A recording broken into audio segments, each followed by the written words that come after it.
Research indicates that teachers typically have a high sense of efficacy as they progress in their teaching training programs, but their self-efficacy for teaching decreases during their early years of teaching. How do you explain this occurrence?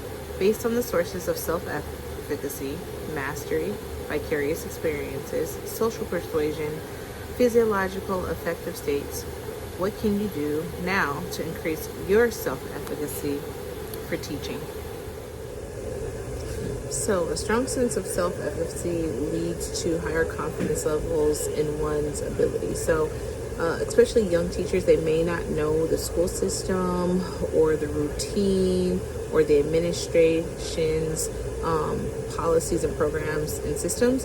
And so when they're teaching their students, they may have a plan, but not necessarily experience. So goal setting is incredibly important. Persistence, making sure that if you hit hurdles or challenges that you continue to pursue, your own teaching values and teaching doctrine, and being resilient.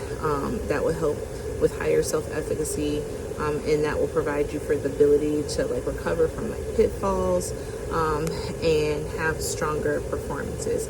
So also using teaching resources and websites, going to webinars, going to conferences, that would also improve a teacher's self-efficacy. One of the most important things to do is to focus on professional development, and so that's engaging in peer collaborations, enhancing your skills, continued education. Also, you want to create a positive classroom environment, so you want to be supportive of your students and also be supported by your peers. So if you create a supportive atmosphere where students feel safe to express themselves, and your peers feel safe to express themselves, that would come with better and higher self-efficacy. Speaking of peer collaboration, seeking mentorship and guidance from older and more experienced teachers, not necessarily older in age, but older in the profession, who have the technical acumen, have the experience, have the mastery of certain subjects, the school system, the school itself, in the district. They can help give advice to younger teachers and shore up and strengthen their professional development.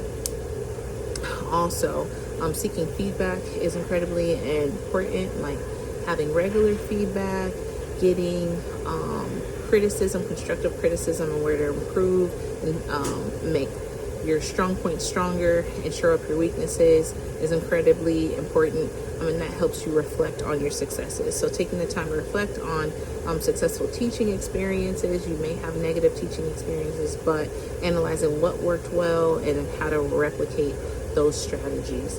So setting achievable goals, reflecting on successes, seeking mentorship, and just day-to-day experience is going to help a teacher have greater self-efficacy.